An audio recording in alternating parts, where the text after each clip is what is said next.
कि मुझे 21 साल में जज भी रहा हूं, मैं कोई सीधा नहीं उठ के आ गया हूं। मैं 21 साल, मेरी इतिहास को देख लीजिए, मेरे बारे में पता कर लीजिए कि मैंने क्या काम कैसे किए हुए हैं, क्या मैंने करप्शन किया हुआ है जुडिशरी में। आप मेरे बारे में पूरे वकीलों से जानकारी करके इकट्ठा कर लीजिए, फिर बता दीजिए। मैं इस बात का 21 साल तक मैं जो जिया हूँ, जिस तरह से मैं रहा हूँ, वो मेरी प्रीवियस हिस्ट्री बताती है, मैं किस काबिल इंसान हूँ।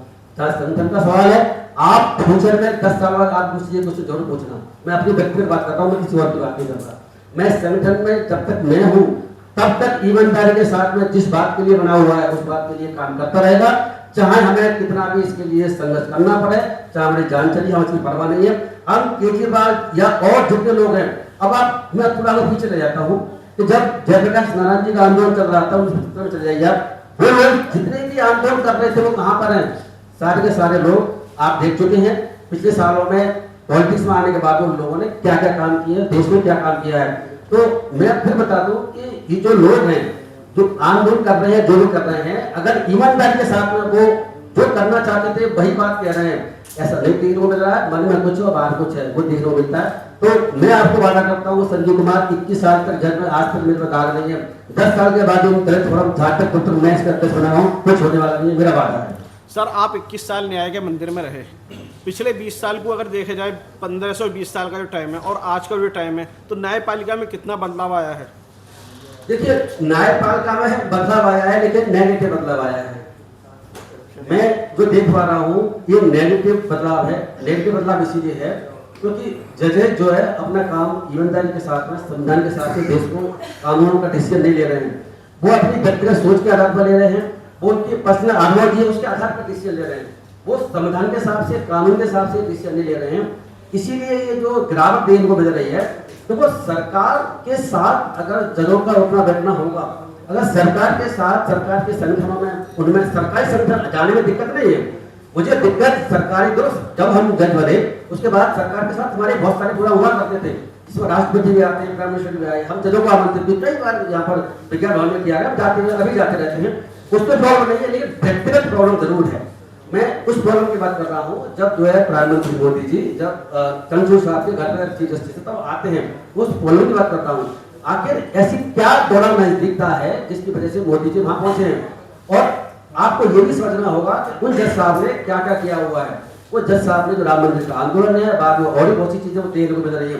वो जज साहब हैं जिन्होंने जो मस्जिदों के संबंध में जो एक्ट बना हुआ 1995 का, उसके बारे में कह दिया नहीं ये खुदाई अभी हो सकती है। वो जज साहब अपना स्टेटमेंट देके गए हैं कोर्ट में, उसकी वजह से सारे देश में बवाल मचा हुआ है। नहीं तो जो बीजेपी की और बाकी आरएसएस की पहले जो विचारधारा जो कहते थे, पता नहीं सही गलत क्या है, कि राम मंदिर के आंदोलन के बाद में मामला खत्म हो जाए, खत्म नहीं हुआ, कुछ और ज्यादा बढ़ गया। बढ़ने के पीछे कोई व्यक्ति जिम्मेदार है तो आरएसएस बीजेपी नहीं, चंद्रचूड़ जी जिम्मेदार है। तो ये जो भारत सरकार का जो बिल आया है यूजीसी एक्ट 2014, इस चीज को सुप्रीम कोर्ट का चीफ जस्टिस साहब ने इसको साइड क्यों करके रखे? इसको भी जजमेंट दे देना चाहिए था ना। एट्रोसिटी, दलित एट्रोसिटी, दलित हेट, तो इसमें भी तो है ना ये यूजीसी के इसमें। बिल्कुल, ये तो मैं जैसे बताया कि न्यायपालिका में गिरावट बड़े पैमाने देखने को मिल रही है, उसके एक एग्जाम्पल ये भी है। और चंद्रचूड़ जो है, ये जस्टिस सूर्यकांत जी ने तो विचित्र बात कही थी। सूर्यकांत जी को आप ये भी देखिए, जिस दिन हियरिंग चल रही थी स्टे किया गया, तो उसमें क्या कह रहे थे, वो जो उनके कमेंट्स थे वो ऐसे कमेंट थे जैसे कि दलित लोग तो उल्टे सीधे काम करते हैं, बाकी लोग सब ठीक काम करते हैं, ये तो कानून गलत है। तो भेदभाव के बाद भेदभाव को खत्म करने के लिए लाया गया था, भेदभाव बढ़ाने के लिए लाया गया था। जब किसी के साथ भेदभाव चल रहा है, डिस्क्रिप्शन चल रहा है, तो उस स्थिति में कानून लाया जाएगा, उसको ही उल्टा कर बता रहे हैं। और देखो एक बात और बता दूं कि उनकी तो सोच ही बड़ी विचित्र है। अभी आप देखिए SIR में क्या चल रहा है, क्या ये संभव है कि 90 लाख लोग या 31 लाख लोग, 35 लाख लोग अपने वोट के अधिकार से वंचित हो गए? भाई ये जिम्मेदारी किसकी थी कि वोट देने से वंचित ना हो? अगर आपकी जो प्रोसेस ऐसी है जिसमें आपको सर SIR करानी है, उसके बाद आपको कोई ट्रिब्यूनल बनाना है, तो पहले पूरा करा लो, उसके बाद चुनाव करा लो, ऐसी आपत्ति आ रही है। लेकिन सुप्रीम कोर्ट ने वो भी नहीं रोका, ना तो उनको टेम्पोररी से वोट देने का अधिकार दिया, ना चुनाव को आगे बढ़ाया। दूसरी बात ये बता दूं कि आप बताओ कि जब मजदूरों के संबंध में सुप्रीम कोर्ट में केस आया था, उस संबंध में चीफ जस्टिस साहब क्या कह रहे थे? Thank you sir, thank you. तो ये भी सही बात सर, देश में जातीय जो भेदभाव चल रहा है उसको कैसे खत्म कर पाएंगे, जो आज जो वर्तमान स्थिति है देश की, हिंदू मुसलमान दलित ये सारी चीजें जो हो रहा है? ऐसा है कि खत्म हो सकता है, समय लगेगा और खत्म की तरफ वो तो आगे बढ़ भी रहा था, ऐसा नहीं है। मैं ऐसा नहीं कहूँगा कि देश जो है आगे नहीं बढ़ रहा था हमारा, मैं ऐसा नहीं कहूँगा, लेकिन मुझे कहने में कोई झिझक नहीं है कि 2014 के बाद में ये जो चीजें चल रही है वो बहुत गलत चल रही है। अगर सरकार करना चाहे, खत्म करना चाहे ईमानदारी के साथ, बेईमानी के साथ नहीं, नाटक करने नहीं, तो वो खत्म कर सकती है, लेकिन समय लगेगा और लोगों की मेंटली बदलने समय लगता है। 50 संविधान लागू होने के बाद में चीजें कुछ चेंज भी हुई है, ऐसा नहीं है कि बहुत खराब हुई है, लेकिन बीजेपी सरकार आने के बाद में जो कानून बनाए जा रहे हैं और जिस तरह के डिसीजन ले रही है उससे प्रॉब्लम और खड़ी हो गई। Thank you sir.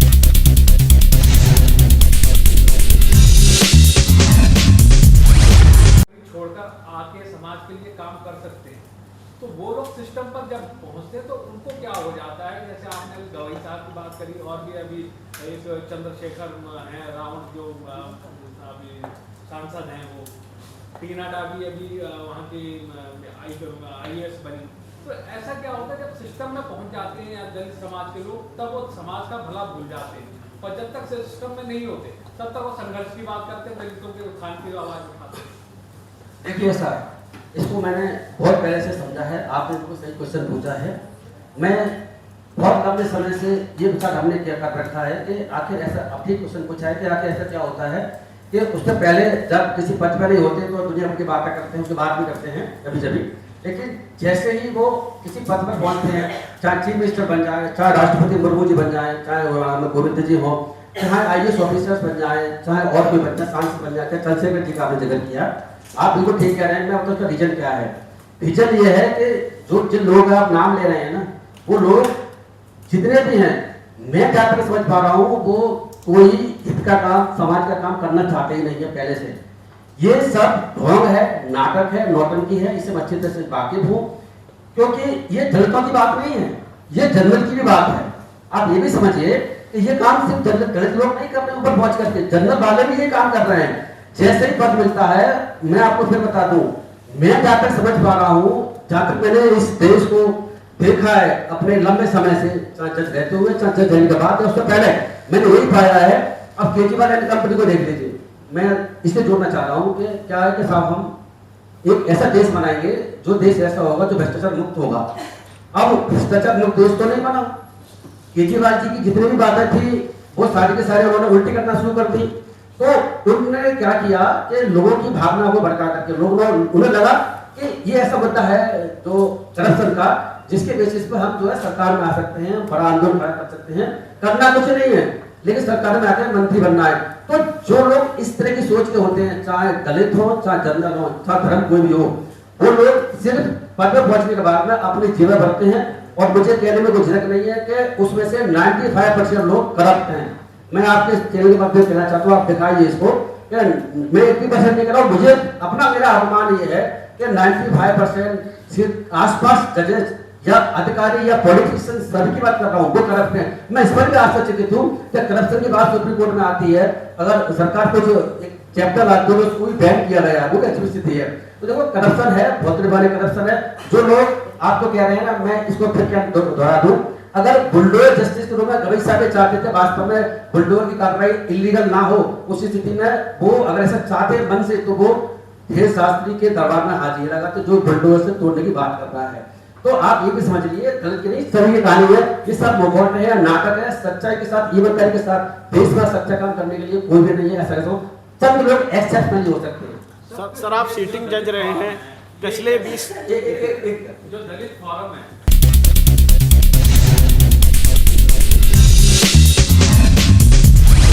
तरीके से बहुत सारे लोग अवहेलना भी करते हैं, लेकिन ये संगठन पूर्ण रूप से शांतिपूर्ण तरीके से संविधान के दायरे में रहकर काम करता है।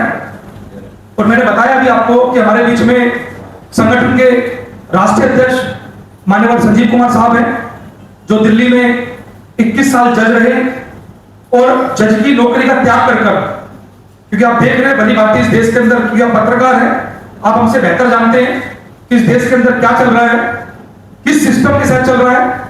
तो उसी सिस्टम को देखते हुए माननीय संजीव कुमार साहब ने नौकरी का त्याग किया। और नौकरी का त्याग कर मैं आपको बता दूं कि रिटायरमेंट नहीं हुए, इन्होंने नौकरी को छोड़ा है। वीआरएस के रूप में नौकरी से त्याग कर ये यहाँ पहुंचे हैं और फिर उसके बाद तमाम जो शोषित पीड़ित वंचित लोग हैं, तो किसी भी जाति के हो, किसी भी धर्म के हो, उसकी आवाज को बुलंद करने का हम लोग रोड से भी कर रहे हैं। रोड पे उतरना पड़ता है तो हम लोग रोड पे भी उतरते हैं, और कोर्ट जाने की बात आती है तो हम लोग कोर्ट भी जाते हैं। हम लोग अभी सुप्रीम कोर्ट के अंदर भी, दिल्ली हाई कोर्ट के अंदर भी, चंडीगढ़ हाई कोर्ट के अंदर भी तमाम तरीके से हम लोग लोगों की आवाज को उठा रहे हैं, वो भी फ्री ऑफ कॉस्ट, बिना पैसे लिए, बिना चंदा लिए हम लोग रोड से भी लड़ रहे हैं और कोर्ट से भी लड़ रहे हैं। जो इंडियन दलित फोरम के बैनर के नीचे आप आज प्रेस कॉन्फ्रेंस देख रहे हैं, मैं जयकुश उर्फ लाखन सिंह उसका राष्ट्रीय महासचिव हूं, और आज मैं चाहूंगा कि अब ये प्रेस कॉन्फ्रेंस आयोजित की जाए। तो आपको मैं भली बात बता चुका कि ऊपर बैनर के अंदर भी तमाम मुद्दे निर्धारित किए गए हैं, और एट्रोसिटी के मामले में आप जानते हैं पूरे देश के अंदर एट्रोसिटी क्या हाल है, उसकी विस्तारित चर्चा के माध्यम से हम लोग चाहते हैं पूरा देश उससे अवगत हो। आज उसकी तैयारी इस प्रेस कॉन्फ्रेंस के माध्यम से हम लोग करने जा रहे हैं। तो मैं चाहूंगा कि सबसे पहले मंच पर माननीय संजीव कुमार साहब, मैं चाहूंगा कि वो आए, और चीफ एडवोकेट अरुण जी भी हैं, मैं चाहूंगा कृपया एडवोकेट अरुण जी भी आए और मंच पर ध्यान ग्रहण करें। हमारे बीच में माननीय विनोद जी हैं, मैं चाहूंगा विनोद जी भी आए और मंच पर ध्यान ग्रहण करें। और ये प्रेस कॉन्फ्रेंस हम लोग स्टार्ट कर रहे हैं।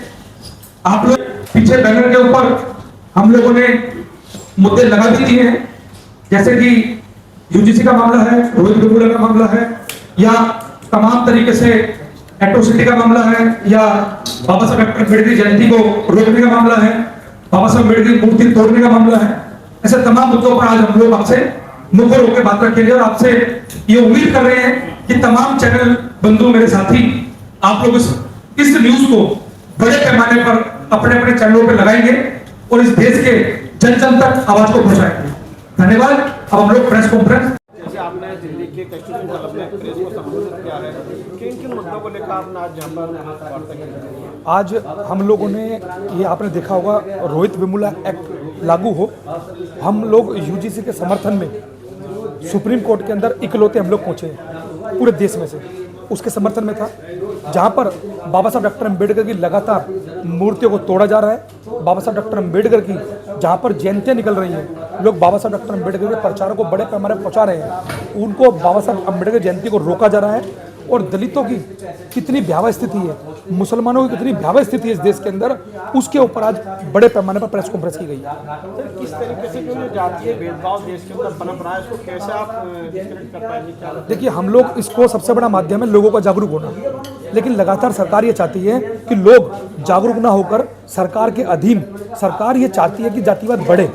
अगर सरकार चाहती होती कि जातिवाद रुके, मैं समझता हूँ कि SC/ST एक्ट खत्म करने की बात नहीं करती, SC/ST एक्ट के अंदर ऐसे कड़े प्रावधान लागू करने की बात करती जिससे कि SC/ST एक्ट मजबूत होता है, और ताकि लोगों को ये सबक मिल जाए कि आने वाले समय के अंदर दलितों कुछ बोला तो दलित बड़े पैमाने पर रोड पर उतर सकता है। जिस तरीके से आपने कहा, देश के कई राज्यों से आपने घटनाएं बताई है, आप उन लोगों के पास गए पीड़ितों को, तो वो कह रहे हैं कि आप चले जाओगे, उसके बाद हमारी और स्थिति खराब होगी। तो ये क्या है? ये रियलिटी है। आज का जो देश है उसमें क्या अपन अपना आज ये रियलिटी है, चाहे वो मुस्लिम हो, चाहे वो दलित हो। आज मैं जहाँ पहुंच पाता हूँ एट्रोसिटी के अंदर मैं हिम्मत देता हूँ, हौसला देता हूँ, और यहाँ तक कि हम लोग फ्री ऑफ कॉस्ट रोड से कोर्ट तक लड़ने की बात कहते हैं। उसके बावजूद भी दलित इतना ज्यादा दबाया, सताया जा रहा है, पीटा जा रहा है गाँवों के अंदर कि अपना केस लड़ना भी नहीं चाहता। वो कहता सर कंप्रोमाइज कराएंगे। काफी सारे टीचर्स की आपने बात करी, दिल्ली के एक महान अच्छे कॉलेज की बात करें, दौलतराम कॉलेज से भी एक टीचर का केस डॉक्टर रितु का खुद कवर किया है,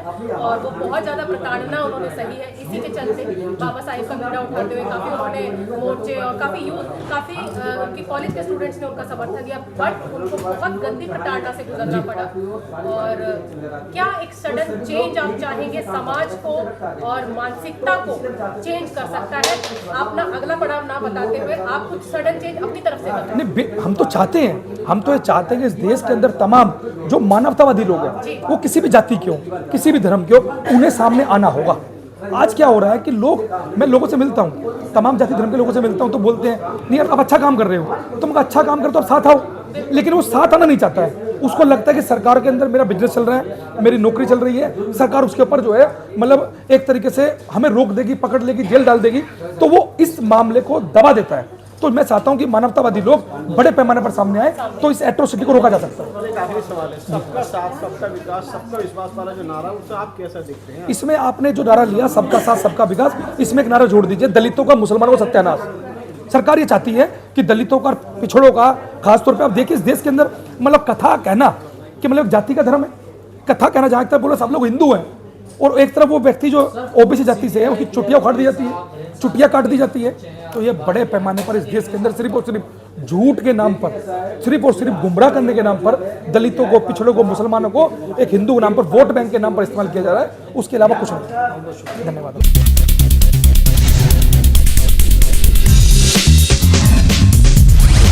इंडिया में आप इंडियन दलित फोरम के बैनर की तरह मीडिया को संबोधित किया, सर क्या किन किन मुद्दों को लेकर आपके यहाँ? हमारे मूलतः 4 मुद्दे थे। एक मुद्दा था यूजीसी रेगुलेशन 2026, उसके समर्थन में हम जो सुप्रीम कोर्ट ने स्टे कर रखा है, हम चाहते हैं कि स्टे से हटे और यूजीसी रेगुलेशन लागू हो और कड़ाई के साथ लागू हो। दूसरी बात ये थी कि जो रहूत बंगला एक्ट की डिमांड बहुत लंबे समय से की जा रही है, उसको भी लागू किया, उसका भी इनेक्टमेंट किया जाना चाहिए, यानी उसे बनाया जाना चाहिए। और हम इसीलिए दो बात हमने इसीलिए कही है क्योंकि लेटेस्ट इंसिडेंट ये हुई है कि केरल के कन्नौज डेंटल कॉलेज में 23 साल का गरीब लड़का जो कि बीडीएस की पढ़ाई कर रहा था, डॉक्टरी पढ़ाई कर रहा था, उसके साथ जाति के आधार पर भेदभाव किया गया टीचरों के द्वारा, बाकी प्रोफेसरों के द्वारा। उसने 30 मंजिल से कूद के सुसाइड कर लिया। वो घटना बड़ी चर्चित है केरल में। तो उसी लाइट में हम बताना चाहते हैं कि यूजीसी रेगुलेशन कैसे जरूरी है और यूजीसी रेगुलेशन किस सरकारी कॉलेजों में नहीं, सरकारी यूनिवर्सिटीज़ में नहीं, जहाँ यूजीसी का काम चलता है, प्राइवेट इंस्टीट्यूशन में भी, बाकी IITI में सब में लागू होना चाहिए, जिससे कि दलितों को न्याय मिल सके। दूसरी बात कि दलितों जो एट्रोसिटी चल रही है देश में बड़े पैमाने पर, एट्रोसिटी क्या चल रही है कि दलितों के साथ जो बाबा साहब जयंती निकल रही है, उस जयंती को भी रोका जाता है, पथराव किया जाता है। कई जगह जयंती को निकलने नहीं दिया जाता। कई जगह देखने को मिल रहा है कि भाई जयंती आप निकालेंगे नहीं, पुलिस ये कहता है क्यों कि आप अपने दायरे में रहिए, नहीं तो कुछ हंगाम हो जाएगा। पुलिस की जिम्मेदारी थी सुरक्षा करने के लिए, जिम्मेदारी से पालन नहीं कर रही है। इन मुद्दों को लेकर के दलित एट्रोसिटी हमने बात मेरे सामने रखी। तरीके से हर साल 14 अप्रैल को जयंती मनाई जाती है बाबा साहब की, तो हर साल ही हम देखते हैं कहीं ना कहीं किसी न किसी राज्य में तोड़ फोड़, ये तमाम सारी चीज़ें आती हैं। आखिर कब तक चलेगा सर? देखिए, जब तक चलेगा जब तक देश की 3 विंग जो लोकतंत्र के हैं, न्यायपालिका, कार्यपालिका, विधायिका और चौथी मीडिया, आप लोग जब तक इसके खिलाफ आवाज़ नहीं उठाएंगे, ईमानदारी से काम नहीं, तब तक चलता रहेगा। क्योंकि वो लोग ईमानदारी से अपनी जिम्मेदारी को निभान करना नहीं चाहते हैं। और जो मेन स्ट्रीम मीडिया है आप देख रहे हैं, वो तो बीजेपी सरकारी वो तो बैठा हुआ है। तो जिस तरीके से देश के अंदर मानसिक रोगी लोग हैं तमाम, जैसे अभी आपने जिक्र किया था, घोड़ी पर चढ़ने से रोक दिया, पानी पीने से रोक दिया और तमाम मुद्दे हैं। जैसे अभी पिछले हफ्ते की मैं बात करूँ, नौनी की जो गाजियाबाद में पड़ता है, वहाँ पर मूर्ति को खंडित कर दिया गया, उसके बाद में काफ़ी हंगामा हुआ। तो ये एक आपको नहीं लगता कि आज के पहले के मुकाबले और आज ये सारी चीज़ें जो है 21वीं सदी का दौर चल रहा है, तो सब कुछ बदलना चाहिए, जबकि एक नारा दिया जाए सबका साथ सबका विकास सबका विश्वास, तो कहाँ है सब कुछ? देखो, जहाँ तक आपने नारे की बात करी है, वो तो नौटंकी है ना, वो तो नौटंकी है, उसको तो आप भूल जाइए। वो उल्टा करते हैं, वो आप पिछले 12 साल में देख भी चुके होंगे। अगर वो नारा दिया है तो नारे को कभी नहीं पालन करेंगे। दुनिया को दिखाने के लिए उनका, मोदी जी का एक ही सिर्फ कंसेप्ट है कि हम दुनिया से बाहर दिखाने के लिए कि सबका साथ सबका विकास सबका विश्वास जैसी वो नारे जुमले करते हैं, उनका पालन करने का कोई इरादा कभी नहीं होता। आप हर चीज़ को देख लीजिए। जहाँ तक दलितों से एट्रोसिटी चल रही है, जैसे हमने बताया कि बाबा साहब की जयंती के साथ मूर्ति तोड़ी जाती है, नहीं निकली जाती है, ये तब तक होता रहेगा जब तक कि मैं बताया कि चारों विंग, मैं चौथी जोड़ रहा हूँ, मीडिया भी हमारी आवाज़ नहीं उठाएगी और बाकी तीनों विंग हैं जो हैं संवैधानिक अधिकारों का हमारे का हम नहीं रोकेंगे, तब तक चलता रहेगा। न्यायपालिका क्यों नहीं भूमिका निभाता सर? आप देख रहे हैं किस तरीके से बिल्डोजर एक्शन हो जाता है। एक कम्युनिटी को ज़्यादातर अगर आप देखेंगे पिछले दौर में, पिछले 15 साल में, तो ज़्यादातर एक ही समुदाय को टारगेट किया गया और लोगों के घरों को तोड़ दिया गया। तो ये सब क्या है? देखिए, न्यायपालिका, मैंने अपनी स्पीच में और बाकी हम लोगों ने ये बात पहले बता चुके हैं, फिर मैं रिपीट करता हूँ कि न्यायपालिका अब वो न्यायपालिका नहीं रही है जो कि ईमानदारी के साथ में, निष्पक्षता के साथ में, संविधान के साथ में, कानून को लेकर के अपना न्याय करती हो। अब की न्यायपालिका वो न्यायपालिका है जो कि संविधान और कानून के हिसाब से डिसीजन नहीं ले रही है, वो अपनी आइडियोलॉजी के हिसाब से, अपने विश्वास के हिसाब से डिसीजन ले। जब संविधान मना करता है आपकी विचारधारा कुछ भी हो सकती है, लेकिन मतलब ये नहीं है कि कानून जब जजमेंट करेंगे, केस डिसाइड करेंगे तो आप अपनी विचारधारा रखेंगे अपनी जेब में और संविधान कानून जो कहता है उसका पालन करेंगे। ऐसा देखने को नहीं मिल रहा है। शिक्षक इतना प्रताड़ना सह रहा है तो कौन बदलाव लाए? शिक्षक का आप किस कॉन्टेक्ट में बात कर रहे हैं जिसमें इनकी ड्यूटी लगाई जा रही है कि किसी और वजह से? यही जो आप लोग मुद्दा उठा रहे हैं, इसी में जो शिक्षक है, जैसे कि डॉक्टर रितु का मैंने मुद्दा बताया, दौलत राम कॉलेज से ठीक है, ठीक है, ठीक उनको भी है। ये प्रताड़ना सहनी हाँ, पड़ी हाँ, है। ठीक है। तो उस उपलक्ष्य में क्या कुछ कहना चाहेंगे? क्या बदलाव देखिए किस तरह आएगा समाज में और मेंटेलिटी पर? देखिए ऐसा है कि बदलाव, जैसे मैंने पहले भी कहा था कि उसमें समय लगेगा, लेकिन समय के साथ में सरकारों की और चारों विंगों की ड्यूटी है कि इसको मुद्दे को उठाते रहें, एक्शन लेते रहें। जब सरकार, न्यायपालिका या पार्लियामेंट ऐसा कोई कानून नहीं बनाएंगे, ना लागू करेंगी और मीडिया में इसको दिखाने की कोशिश नहीं करेगी तो बदलाव आएगा कैसे मैडम? चाहे ऋतु का मुद्दा हो चाहे और किसी का मुद्दा हो, ये इंसिडेंट पूरे देश में बहुत बड़े पैमाने पर घट रही है। ये ऐसे ही घटते रहेंगे अगर सरकार अपने कान में तेल डाल के बैठी रहेगी। मुझे लगता है कि न्यायपालिका की सबसे बड़ी जिम्मेदारी इसमें थी, लेकिन वो अपनी जिम्मेदारी निभान करने से वो फेल हुई है, इसीलिए घटना बढ़ती जा रही है, घट नहीं रही है। आगे लोगों को क्या संदेश देना चाहते हैं आप हमारे चैनल? देखिए, मैं संदेश देना चाहता हूँ सिर्फ के सभी लोग देश के संविधान के साथ, सभी लोगों को अपनी सुख सुविधा, सभी अपने मन से जो करना चाहें वो करें। फ्रीडम हो, स्वतंत्रता हो, कोई किसी के साथ भेदभाव ना हो, दलितों के साथ ना हो, मुस्लिम के साथ ना हो या किसी और के साथ भी ना हो, और इसी कोई डिस्क्रिमिनेशन ना हो। सब लोग अपनी आज़ादी से जी सकें, अपनी बात रख सकें। अब जो दमन चल रहा है वो इस 2014 देखने को मिल रहा है, बिना इमरजेंसी घोषित कर रखी है लोगों ने, ये बंद होना चाहिए। मैं चाहता हूँ कि देश के लोग इकट्ठे हों, एकजुट हों और वो किसी अंधविश्वास में, किसी प्रलोभन में आकर के अपने वोट देने के लिए किसी पार्टी को ना दें, उसको वोट दें जो कि ईमानदारी के साथ में, संविधान के साथ में, सभी लोगों के साथ में रोटी का, रोजगार का, अपना और एजुकेशन का, स्वास्थ्य का जो ख्याल रख रहे हैं उनका ख्याल रख सकें। ऐसे लोग वोट देने की आवश्यकता है। लेकिन मैं एक बात और बताता रहूँ, मैं अगर अपनी बात कहूँ आपसे तो मैं ये मानने वाला व्यक्ति हूँ कि वोट अगर किसी और को देंगे किसे? वो लोग भी ऐसे काम कर रहे हैं। समस्या तो ये है, देश में कोई भी पॉलिटिकल पार्टी ईमानदारी काम कर ही नहीं रही है। जिस तरीके से आप अभी इस वाली वोट की बात आई है, केजरीवाल दिल्ली के अंदर आए अन्ना के साथ में, उसके बाद में दिल्ली में 3 बार उन्होंने सरकार बनाई, पूरी तरीके से ईमानदारी का चोला ओढ़ता है। आज उन्हीं के जो साथी, शुरू के जो जन्म के साथी हैं, वो उन पे एलिगेशन लगा रहे हैं और वो उनके लिए तरह तरह की बधाइयाँ उनको देने की कोशिश कर रहे हैं कि वो कह रहे हैं हमारी दोस्ती टूट गई, पहले वाला नहीं रहा। ये तमाम सारी चीज़ें देखिए ऐसा है, केजरीवाल भी कम नहीं है, ईमानदारी का चोला पड़ गया है, वो खत्म हो चुका है ना, वो सब जानते हैं। ये जो लोग हैं, 7 लोग टूट के गए हैं राघव चड्ढा सहित, तो ये लोग भी कम नहीं हैं। ये लोग भी जो है केजरीवाल जैसे ही हैं। बस ये है कि केजरीवाल से किसी वजह से कोई पद नहीं मिला, कोई मनमुटाव हो गया, तो उन्होंने ऐसी पार्टी चुन ली जो कि पार्टी देश की सबसे खतरनाक पार्टी है, भारतीय जनता पार्टी। आप देखो, मैं राजनीतिक लोगों से थोड़ा सा मैं मनमुटाव रखता हूँ। मुझे राजनीतिक पार्टी कोई भी हो, मुझे लगता है कोई पार्टी ठीक काम नहीं कर रही है। मैं ये बात 2010-11 के आसपास मेरे दिमाग में थी, तब बीजेपी सत्ता में नहीं थी, तब सत्ता में कांग्रेस थी और पार्टियाँ थी। सारी पार्टियाँ एक जैसी हैं, तो इसलिए देश को अब सोचना ये भी है कि जब सारी पार्टियाँ ऐसी हैं और नई पार्टियाँ बन रही हैं, वो भी उसी जैसी बन जाती हैं, केजरीवाल एंड कंपनी समझ लो, आम आदमी पार्टी। तो अब देश करे क्या? तो जनता को, मुझे ऐसा लगता है, क्योंकि जनता भी देख भ्रमित है, जनता भी बेचारी छावे में है, तो कोई रास्ता मुझे निकलता फिलहाल नजर नहीं आ रहा है। वक्त बताया क्या होता है। दिल्ली के अंदर फ्री की रेवड़ियाँ बांटी उन्होंने, तमाम बिजली फ्री, पानी फ्री, तमाम बस फ्री, सारी चीज़ें फ्री करी। उसके बाद में केजरीवाल को लगा ओवर कॉन्फिडेंस कि हमारे अलावा कोई सरकार दिल्ली में बनाएगा ही नहीं। उसके बाद गायब हो गए पूरी तरीके से, क्या शराब लेके डूब गई? देखिए ऐसा है, गायब ही नहीं हो गए। मैं तो एक बार सोच रहा था कि एक जो है एक वो निकलवाएं एडवर्टाइजमेंट कि केजरीवाल आखिर है कहाँ। वो कहते थे कि मैं दिल्ली छोड़ कर नहीं जाऊँगा, वो दिल्ली में नजर ही नहीं आए जब से हारे हैं चुनाव पिछले विधानसभा के बाद में। मुझे तो उनके कोई नजर ही नहीं आ रहे। देखो, आपको पता होगा शुरू में क्या होता था, झोपड़ी टूट रही है, वहाँ पहुँच गए, वहाँ लेट जाऊँगा, मर जाऊँगा। अब झोपड़ी कितनी टूट रही है, कहीं केजरीवाल लौटे नजर नहीं आ रहे, कोई ये किसी की बात नहीं रख रहे। दिल्ली की जनता के सारे छोड़ के चले गए और बीजेपी ने कब्जा कर लिया पूरी तरीके से।